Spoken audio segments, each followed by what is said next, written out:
Hey, get ready. No. There's a reason they put us at the end, guys, so get ready. I almost want to tell everyone to come forward because it's kind of awkward, but I won't. It's okay. We won't boss them around yet. But welcome to our session. I'm here with my esteemed colleagues, of which you will get to know a little bit more throughout this presentation. But I'm Julia. You're? Adam. Katie. And Don. There we go. We at least know our names. Okay. And these are some of our organizations. See, you went too fast. I told you to be in charge of the clicker. We got it. Okay. That's a joke, guys. We're going to have a lot of sarcasm here. All right, get with it. I'll raise my hand for anyone that doesn't understand. That was sarcasm. All right. So we are from all these different organizations, and we have come together to really build and talk today about this field of community-based youth development and the importance and the value that it has on prevention of substance use disorders, especially with our young people across the state. So we're going to be talking more about that. But before we do, I told you it's going to be a little interactive here. We have some icebreaker questions, which I know you're really excited for. So this is what's called a think, pair, share strategy, which just basically means you got to think about it, you got to pair off with someone, and then you got to share it. Okay, and we're not going to do it long for anyone who's like, please don't make me talk to anyone else. All right, so we want you to take a minute and think about and then share with someone around you who was a safe and trusted adult who had a positive effect on you as a teenager. And if you're still a teenager, you can still think about that. Or if you're pretending to still be a teenager, well, we can talk about that at a different session. But take a minute. Chat with someone else in the room. Go ahead. Yep, that requires you to, move and.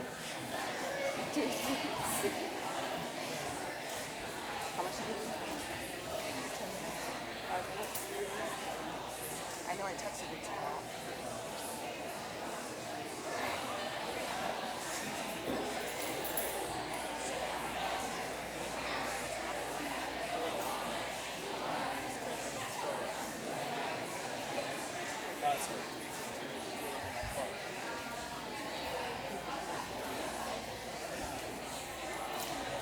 All right, you need to switch. Someone else should be talking now if you were talking the whole time.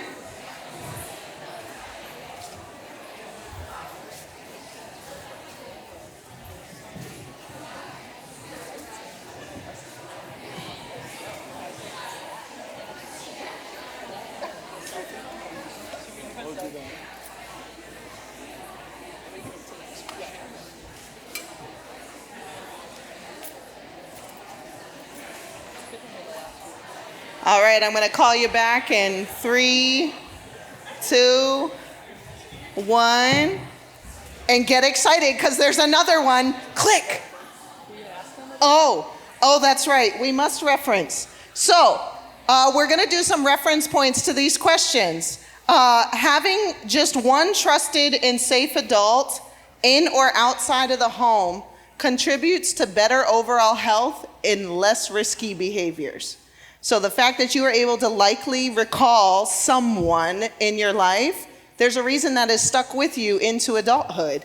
The impact of that can really have tremendous impact for our young people as they grow. And that's part of what we're going to talk about today is the ways in which how do young people access that, especially if they don't necessarily have that in their home. So let's keep going. Now get excited. There's another one. All right.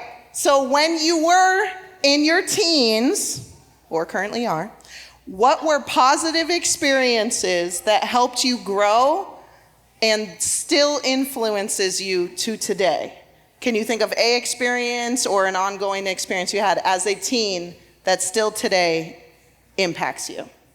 Go ahead. Now we should say.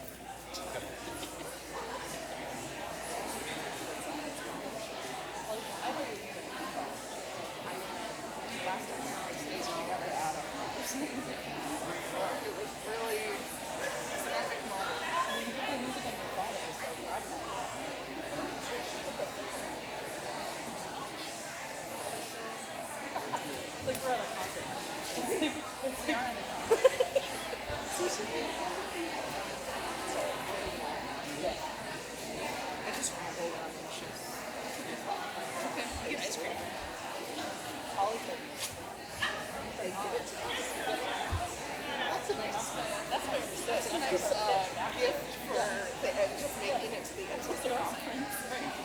Oh, are you ready? Let's keep going here.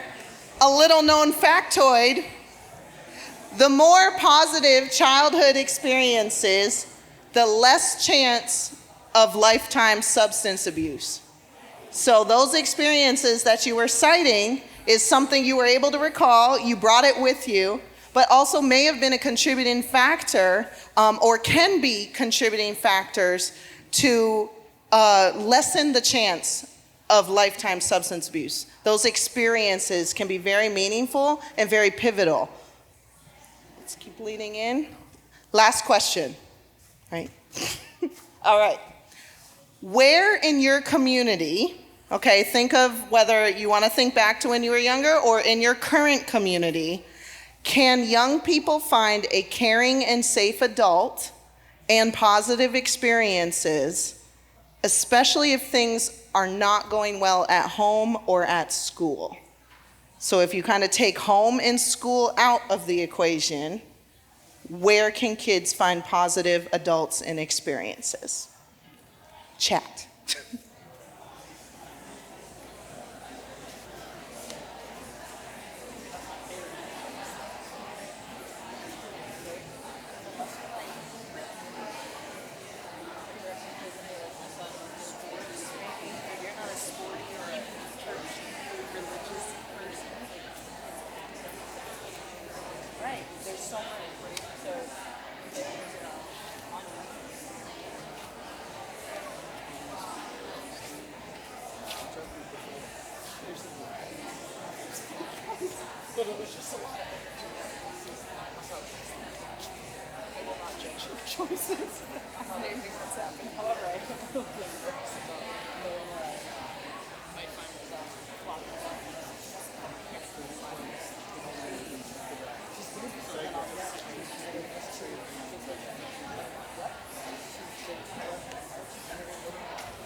All right, and we're gonna call you all back in 3, 2, 1.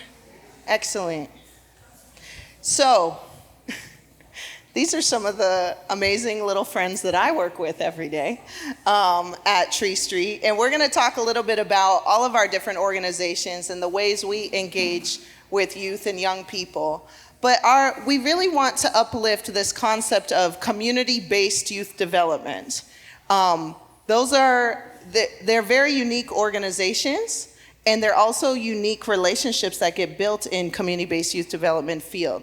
But for a lot of people are kind of still a little unsure sometimes, like, well, what do you mean by that? And so we're gonna take a little bit of time to just help you understand what we mean by the term community-based youth development.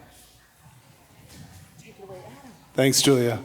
I'm Adam Burke. I work with the Peter Alfond Foundation, and we have the opportunity to stand back, look at what's happening across the state as we're looking to invest in strengthening communities through innovative wellness and education opportunities. And when we were setting out on this work a couple years ago, and we saw stats like 50% of middle and high school age youth feel like they don't matter in the Maine Integrated Youth Health Survey data, as well as worsening outcomes in terms of mental distress, suicide ideation, attempts, etc. It's very concerning for what's going on with our young people. So we've asked ourselves these questions about where young people can get positive experiences and relationships so that those aren't the outcomes that they experience. And what we found is we've worked very closely with everybody you'll meet today and about 30 other organizations, as well as with young people themselves. It's this concept of community-based youth development that's congealing. And I'm going to talk a little bit about what that means to differentiate it from some other things we might be familiar about, as well as more specifically what people are doing in these environments that seem to be effective as well. And then we'll hear some stories. So first of all, this is one side of the guardrail of what community-based youth development seems to be. That it's year-round direct youth programs, services, and relationships, which is key. It's designed to support individuals and not just groups, and it's focused on a whole person, offering 360 degrees of support. It's locally designed, and this is really important, and co-created with youth, not just one size fits all. And it's working with the proximate support networks, including schools, and that might also include the families, JCCOs, other people that are involved in young people's lives that are trying to help them. These community-based youth development organizations are restorative. One example is that it means there's a no eject or reject model. Kids can be there. There's always a way for them to be involved, even when boundaries need to be set. They're responsive and dynamic, and they're culturally relevant and strength-based. And I'm going to leave it there because you're going to get some illustrative examples in a moment of what some of those things look and feel like in practice. On the other side, we've tried to understand, well, what isn't it?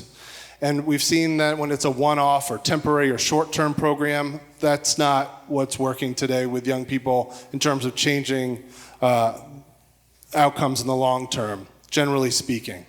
It's not about being exclusive and accessible to only certain youth. And it's not about only supporting youth during very specific program hours. Again, it's 360. It's about a relationship. It's about both when the young person's at a site or in a program, but it's also maybe seeing them at a local game or someplace out in the community.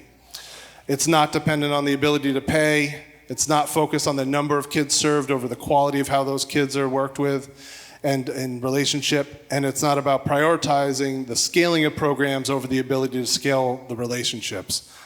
The being known, the being seen, the being heard is at the core, and that's preserved throughout these programs. So those are two sides of how we might understand what community-based youth development is.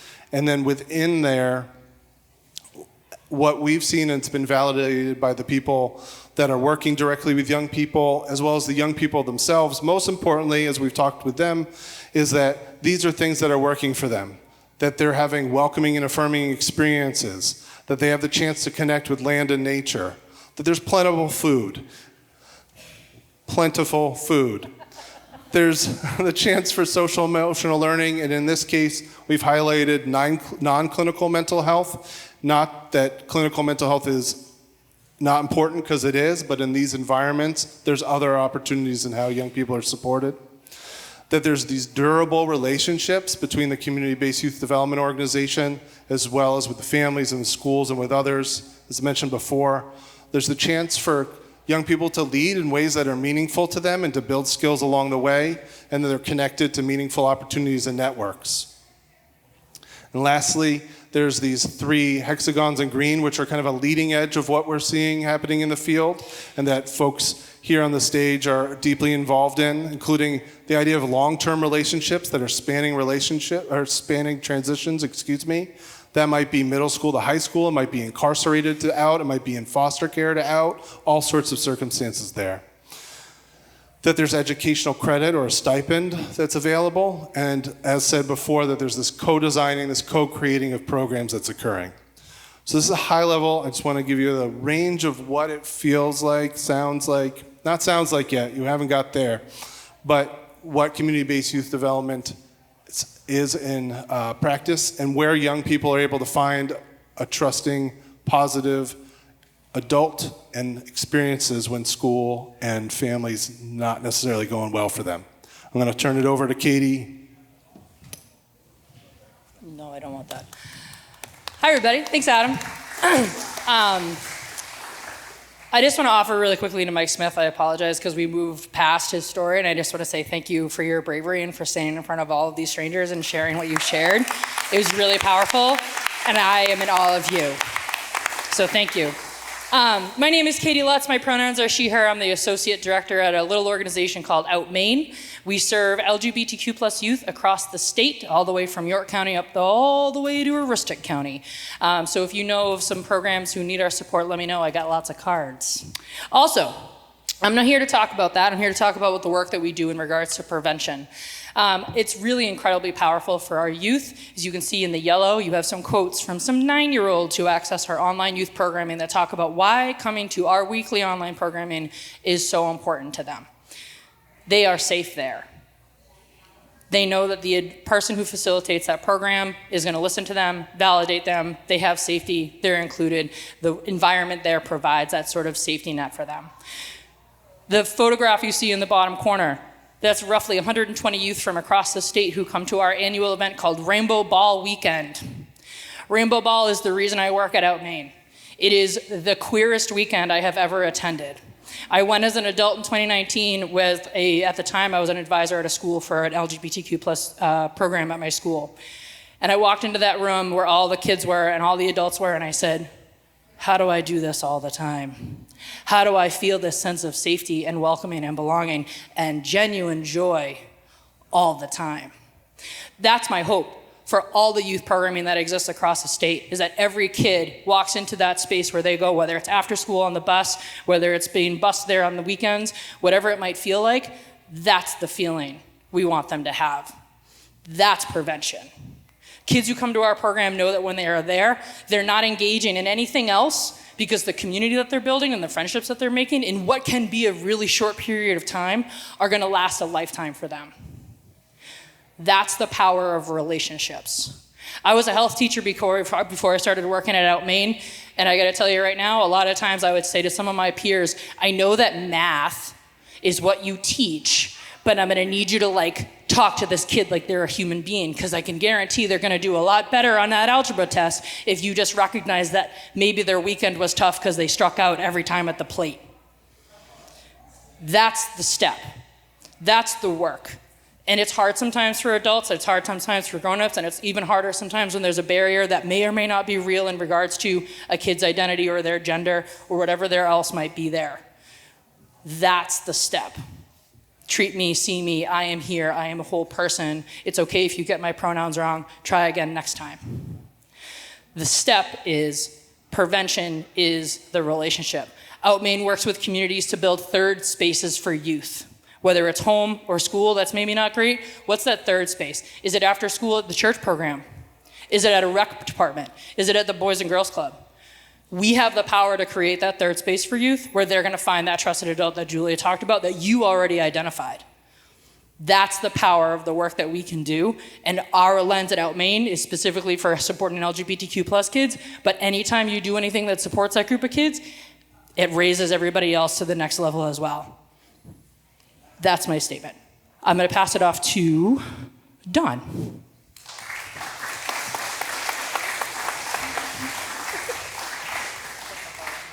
Hi, everyone. Thanks for this opportunity, and thanks for choosing to come to this session in the midst of all the other wonderful opportunities. My name is Don Carpenter, and I am the founder of a 30-year-old organization in the Mid-Coast community of Rockland called Trekkers. I am also the executive director of the Rural Futures Fund, which is a foundation committed to raising the aspirations of young people growing up in rural spaces. And I'm the president of the Rural Youth Institute, and that's really what I want to talk about for my couple minutes. The Rural Youth Institute is a youth development incubator looking to identify particular evidence-based and promising practices that can enhance the youth development field in Maine, especially for those organizations and youth development professionals who are supporting young people growing up in rural spaces.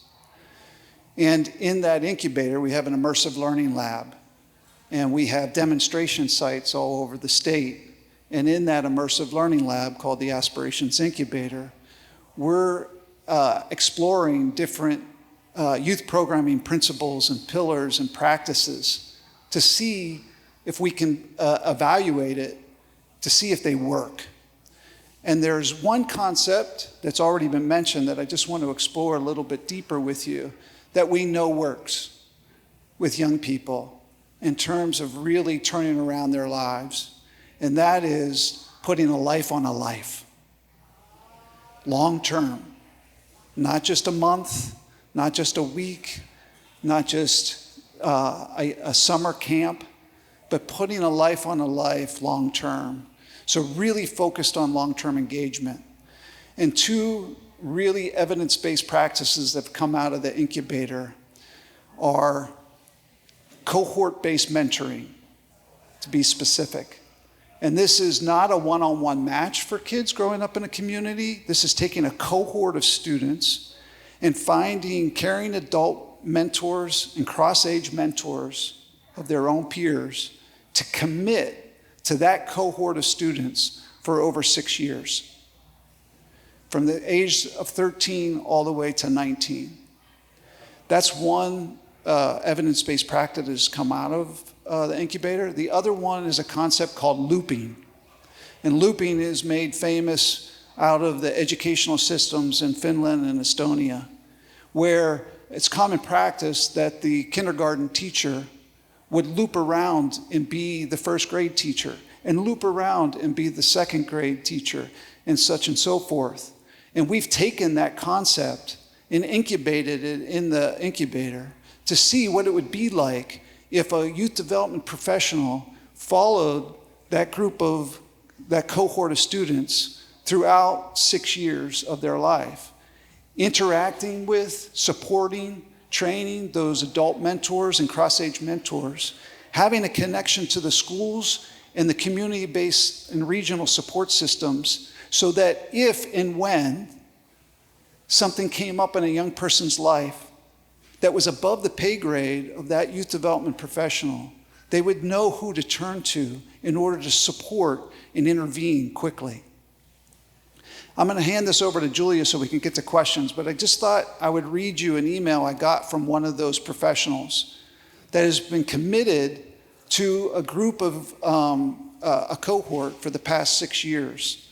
This is a student that joined the program when she was 13 and is now a senior, just graduated, because I got this 2 months ago. But I just thought I'd read it because I think it really highlights the support, the individual youth, the idea of engaging community support networks, and the focus on the whole child. So if you'll just bear with me in my old eyes. So I got this email. Hey, Don, we have a current senior, whom I'll call M, who was involved in a scary rollover car accident about 2 months ago. While the hospital initially only checked her hand, I noticed a significant change in her behavior afterward. She seemed dazed and unfocused, often, quote unquote, floating through the hallways at school. Concerned that M might have a traumatic brain injury, or TBI, from the accident, I started to gather information from those around her. I first spoke to M's friends, who mentioned she had become short-tempered and seemed to start talking to herself randomly, and they were worried about her sudden change of behavior. Next, I got permission to contact M's supervisor at work, with whom I have a strong relationship in the community. She expressed similar concerns about M's health. After that, I consulted the M's guidance counselor at the school. We reviewed her grades and noticed a significant decline since the accident, a stark contrast to her previously strong academic record. The change had not yet been noticed by the school and wasn't on anyone's radar. After going to the guidance counselor, I went to the school nurse, who frequently collaborates with us, where I explained my concerns to her. She let me know that student athletes at the high school use an app called Sway for concussion protocols. M is an athlete, meaning that she has had previously established baseline for cognitive functioning that we could now measure against. After collecting all this information, I then went and spoke to M herself, who I have an incredible relationship with. I gently let her know she had seemed a bit different to me since her accident, asked her how she might be feeling lately, reminded her that I cared about her health and success, and asked her to check in with the school nurse to use Sway. She agreed and did so that day. The results were concerning, prompting the nurse to contact M's mother, who, despite her own life challenges, took the situation seriously and agreed to take M to a neurologist. And in this case, in this rural community, was 200 miles away. M was soon diagnosed with a TBI and received the necessary academic accommodations at school, along with follow-up medical care. The story exemplifies why establishing caring relationships with all stakeholders is crucial. By connecting the dots and ensuring everyone was informed and involved, we are able to intervene to support M effectively. This highlights the importance of focusing on each student's unique adolescent journey, engaging in community support networks to leverage schools and local resources, and providing comprehensive 360-degree support that nurtures all aspects of student development, not just the social, not just the emotional, not just the cognitive or the physical, all of them. These strategies have become vital in our community-based youth development work, ensuring that we remain proactive and preventative instead of reactive and crisis-driven when it comes to meeting the needs of our youth. That's what we're trying to do, is put a life on a life and be able to really know what's happening in all dimensions of a young person's life as they move through their adolescence. And that's what we mean by community-based youth development as a preventative strategy to support youth. Julia.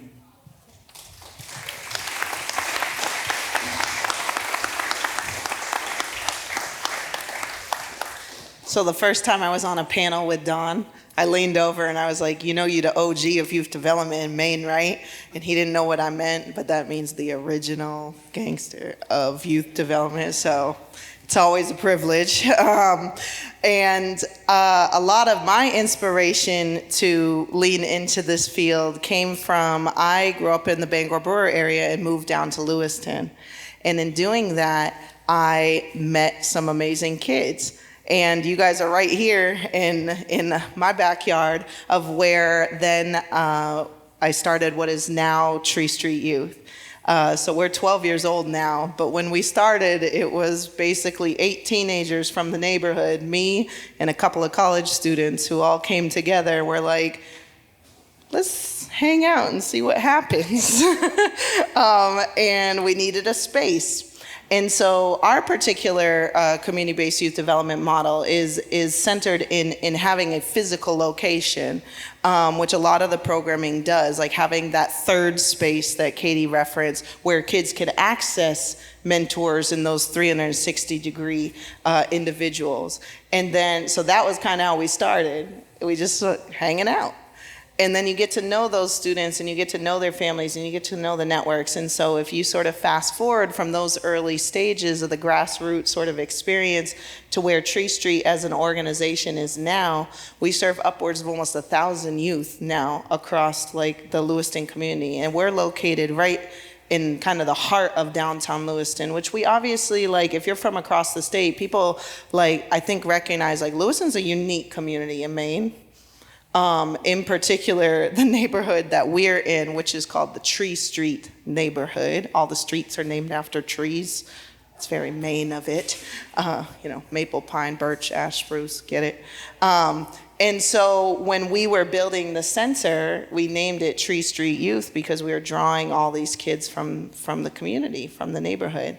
And as we started having more time together, kids are pretty good problem solvers, and they like to live on the edge.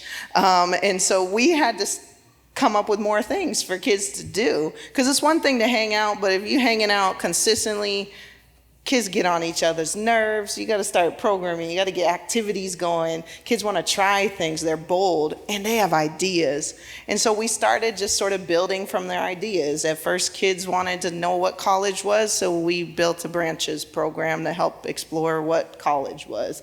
Kids need help with homework, so we built some spaces to do that. Then kids really wanted to dance.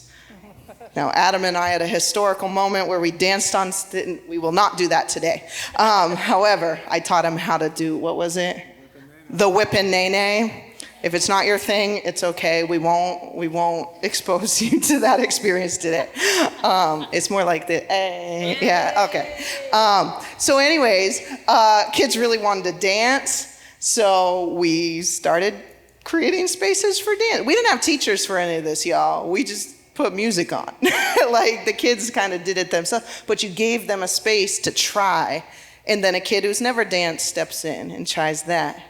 And then they want to do art, so then we had to create an art space. And then they all wanted jobs, of course, so then we had to start figuring out how to employ them, which we created what we call street leaders, leadership models, where kids act as mentors and role models to the little ones. And for some of our families and our kids, those kids have grown all the way up through. So now Tree Street's unique in the fact that we are pre-K through 12th graders. Now, so we are very comprehensive of any school-aged child. And not every community-based youth development model is that or can be that, but you'll see those threads of those elements that flow through, that constant contact with the mentors, that 360 degrees. So my prevention strategy that I really wanted to speak on, though, was what's called novel experiences.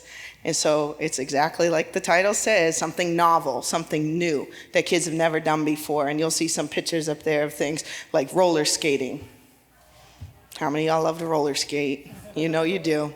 Or you've never done it. Some people have never done these things. Roller skating is an example of that. The other one, we took kids ice skating. They built garden beds. We cooked meals. We had dialogues about things. And then our most epic and most recent trip, of which I will highlight, is this is our third trip ever, but we had kids summit Katahdin this past weekend.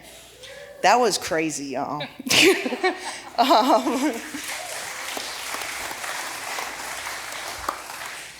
And those types of experiences can be very transformative. So a novel experience is an opportunity to do something you've never done before. All right, and that can be pivotal. It rocks kids' world, okay? Nothing humbles you like Katahdin. Okay, especially in the first time we went up there, we brought some of our absolute most vulnerable, all system involved boys. And there's nothing that has humbled them more than Katahdin. Still to this day, they talk about it. And that was 8 years ago. Expanding perspective of the world or yourself or others. Sometimes it is a dialogue. Sometimes it's coming to a place like this and interacting. It can increase social capital. So the concept of social capital is experiences you had that contribute to your knowledge base of understanding of things. For example, the young man sitting in the front in the green sweatshirt, he had never been in a boat before this weekend. He's 16 years old. Whereas my little one has been in a boat since she was 6 months years old, right? So when she's reading a book about a boat at school in kindergarten, or first grade, she knows what that means. He never knew that. He could understand, he could look at a picture, but to have that experience when someone talks about the waves or the balance, that's significant. That's social capital, all right? Giving that opportunity is significant, especially for lower income youth or youth that don't have the same access points. And then last but not least, youth learn about themselves, and they learn to manage their emotions and their bodies. For kids that are going through trauma, who are experiencing incredibly challenging things that like we can't even fathom, a lot of the factors of what contributes sometimes to kids seeking substances is they don't feel right. They don't physically feel good. There's emotions, there's things pulsing through them that they can't understand why, and so they're seeking to physically feel differently, and someone says, this might help. And I'm not saying that's everyone's story, but that is an element of the prevention, is to show them there are different ways to make yourself feel different. You can try different things, and there are strategies to this, especially today with like a lot of emergence around like somatic practices, social emotional learning, understanding like kind of the ways these experiences can impact. Because when you put those kids on the side of a mountain, trust and believe, they learn that their bodies have limitations. And they also learn how to manage their emotions in different environments. So our goal at Tree Street every year is everything's a tree acronym or metaphor, so get ready, this one's big. So we try and have every kid crack an acorn. I saw an acorn outside, I almost brought it in. But so it's having a arts experience, a community organized, like maybe something like this, a community organized experience, novel experience, an R, a recreational or physical kind of athletic type of experience, and an N is a nature-based experience. So every year we want every single kid we serve, no matter what age, to crack an acorn. And having novel experience means it also has to be something that majority of the kids have never done before. So it also forces the creativity of the leadership around that. And I'm gonna close with just like a very, very brief uplift. So the young man in the back that's holding the sign in the black t-shirt up on the far left, that is a young man that climbed that mountain at age 16 for the first time. This past weekend, he led that trip for all of those kids as someone who grew up through our program and was a staff member. And to uplift our story from the beginning, so many parallels to his story. And he is now substance-free. He worked at the center and is now here leading other kids in novel experiences because it was his experience on Katahdin that day that was so transformative. And it doesn't mean every kid has to do that, y'all. Not every kid is built for that, or the adults that serve them. However, the concept of trying something, exploring, discovering that passion, or just pushing yourself in a vulnerable way can truly be transformative. And oftentimes community-based youth development organizations and groups and practices are the areas where kids are getting access to do that beyond their homes and beyond their schools.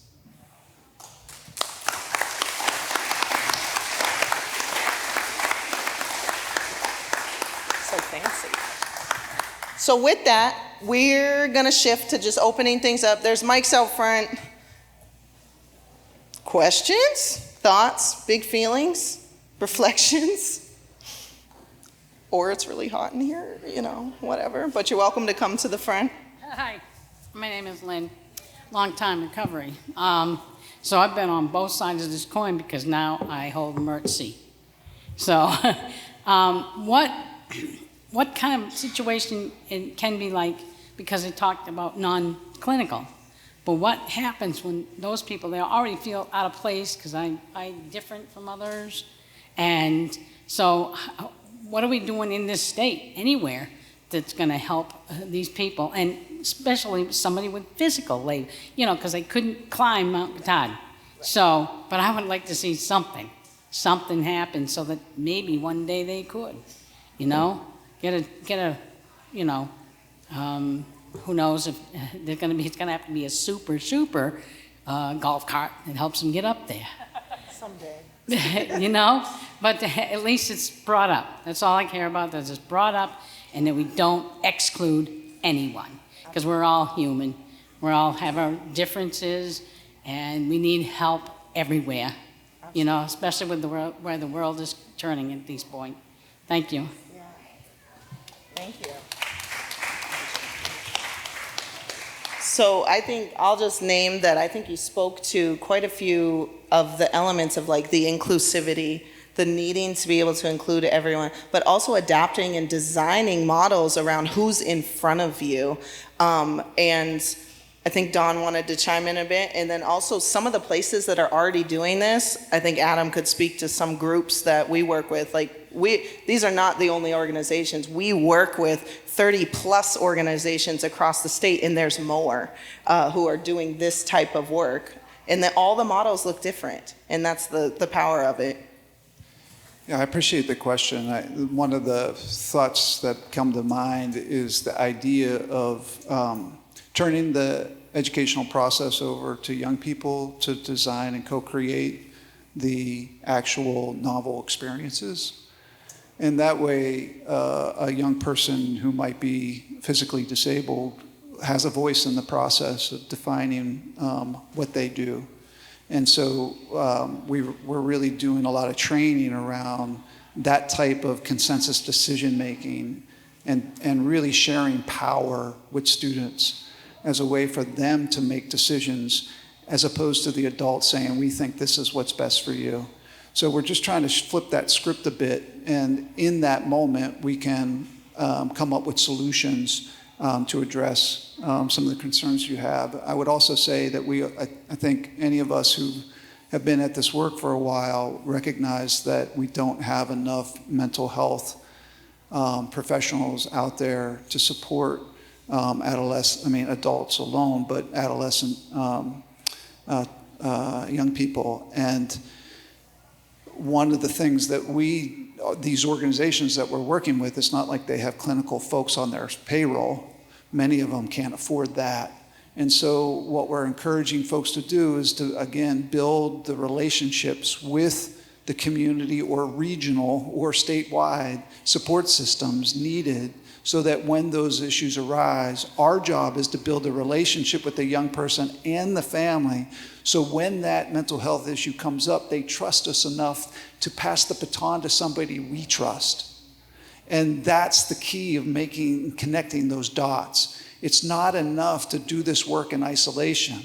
We've got to build the relationships with all the stakeholders in the community so that when that issue arises that's above our pay grade, we know who to turn to.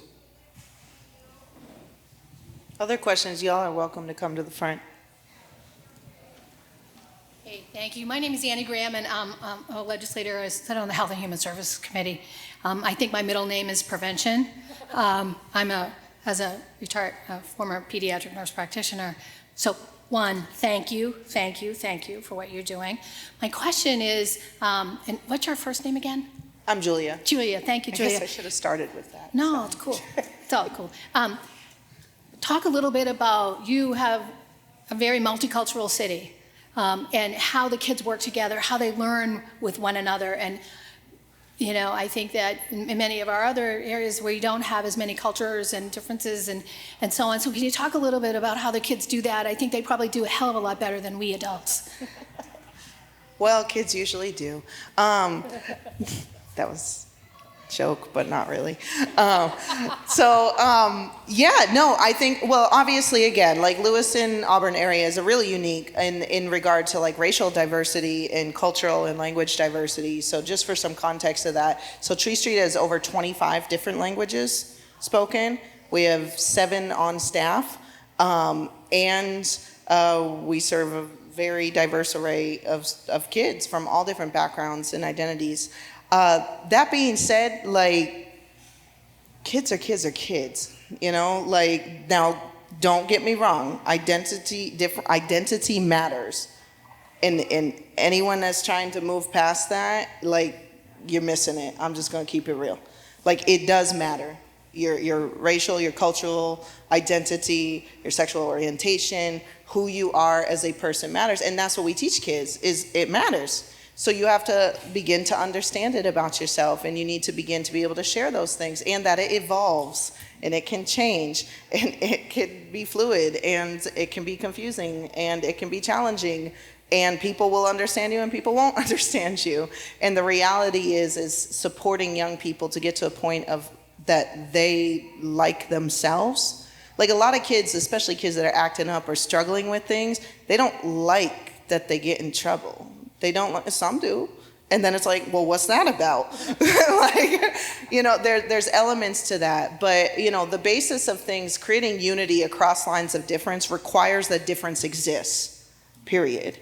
And supporting young people. And that's where a lot of these co-creative design processes are about. You didn't think of that person and their need. So how do you design for that? How do you design for this person's need as well? And a lot of it is also about teaching simultaneously kids' ability to advocate for themselves if they do have a different need. And that really requires, a lot of the time, is just getting kids together and supporting them to build the idea that comes out of their head. If we're being prescriptive as adults, it's easy for kids to feel left out, because chances are we've prescribed something. We say, we're gonna run this program today. If it's not co-created in some way, shape, or form, there's a chance that then one kid is like, oh, well, that person didn't think of me.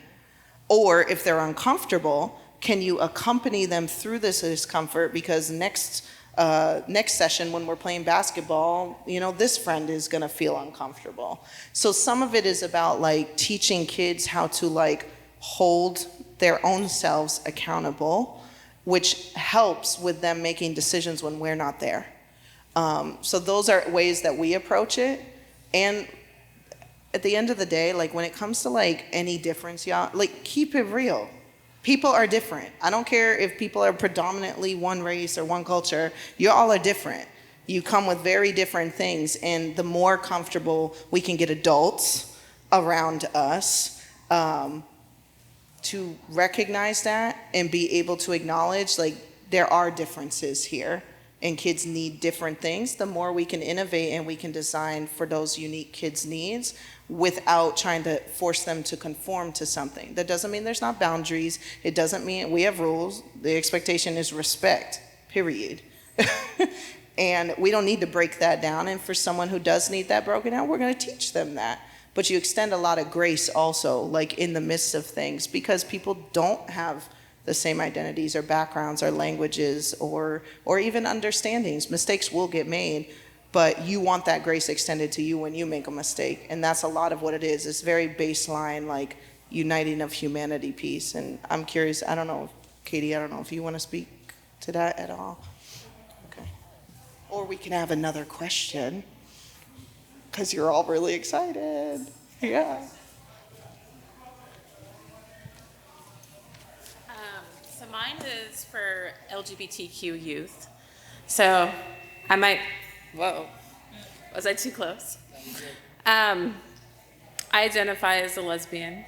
I have a son who has come out to me that he's transgender. And one thing that I noticed that he struggles with is talking about what he's okay with and not okay with sexually. And I don't think he wants to have that conversation with me. But I can notice that he's breaking up with people because, he doesn't feel comfortable with what he has, and so he's going through that process. But what are resources that he can go to that I could just send him a link or something? Well, let me tell you a couple things about that. First of all, I want to recognize that, like, most teenage kids don't want to talk to their parents about sex. Having been a health educator, I'm going to tell you right now, no one wants to have that conversation with your child. I don't know why. I was the one that thought it was great. I don't know. Anyway, yes, I would love to connect with you. Outmain holds youth programming. Our programming depends on his age.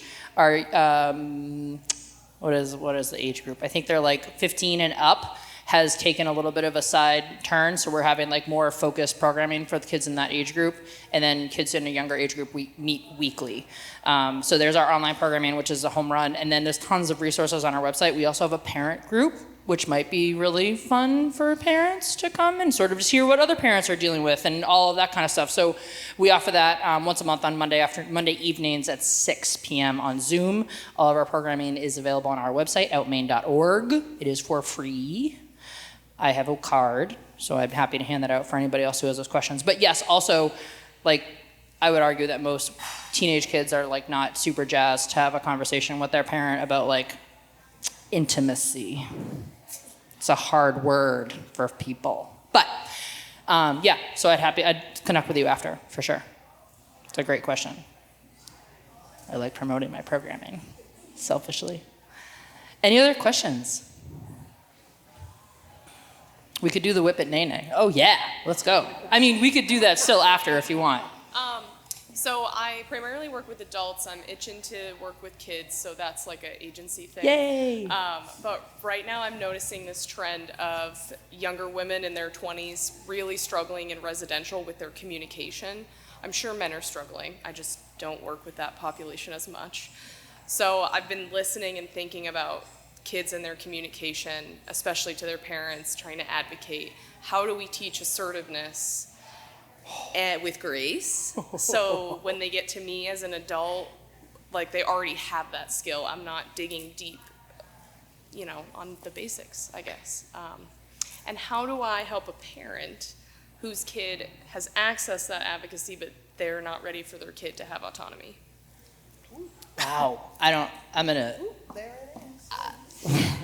If someone here has the answer to that question and you haven't told everyone else, I feel like you have the $1 million answer to how to talk with youth and parents, and I don't know why you haven't told us.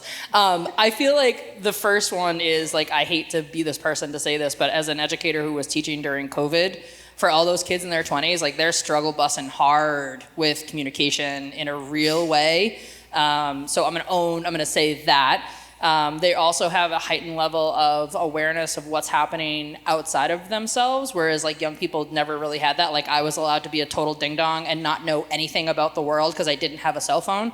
And now I think kids in their 20s are like very aware of climate change and very aware of politics and very aware of like a whole bunch of things that I had to sit down on purpose and watch in front of the TV to learn anything about. And man, was it boring.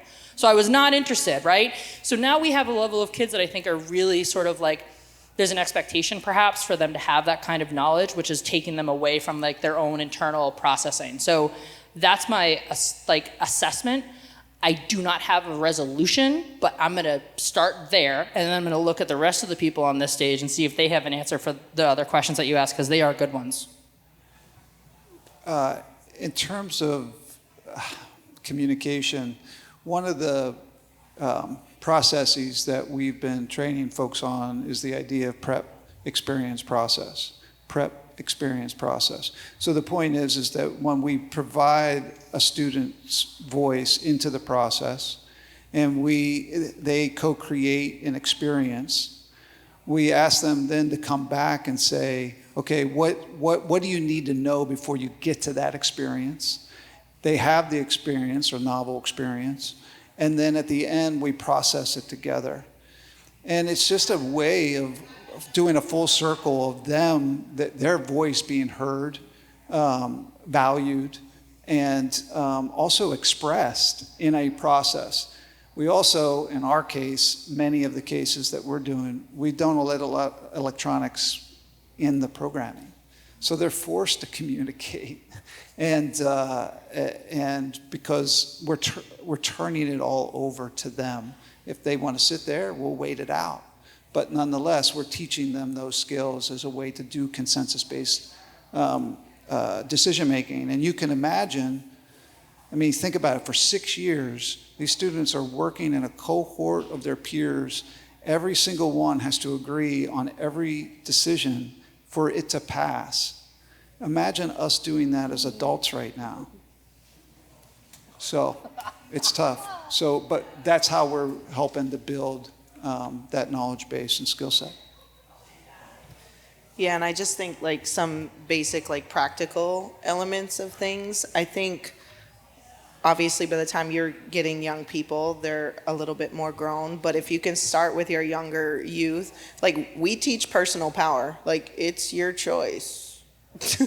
I know that's like very scary for a lot of adults, especially like people who work in more structured environments or schools. Like it is literally a kindergartner's choice whether they do school or not. Don't freak out.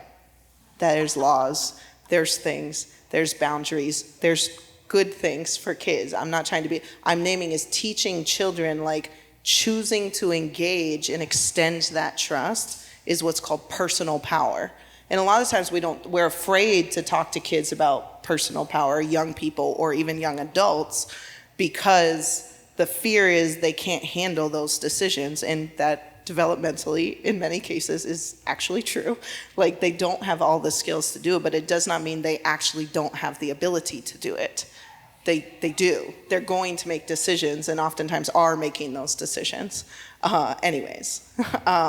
And so I think leaning into personal power is really critical in helping people understand the difference between sort of external power or structural power and personal power, so they can choose to engage or not in their own processes. And as they get to that age, is also then teaching as a young adult or an emergent adult, if you choose not to use your personal power at this stage of life, other people will then use their power to make decisions for you. And as an adult, that's going to feel even worse because now they should be fully autonomous in their decisions. So we help kids sort of understand where that line is and and then you can unpack why they're uncomfortable with using their personal power, which often circles back to the family of origin or what kind of experiences they had. And it's okay to tell someone like, yeah, and that didn't teach you that. And I'm sorry you weren't taught that, but I can help you now. And I think those elements help. And I'm happy to chat more about a case study. I think we're basically at time. So with that, thank you, esteemed panel. Thank you, esteemed audience.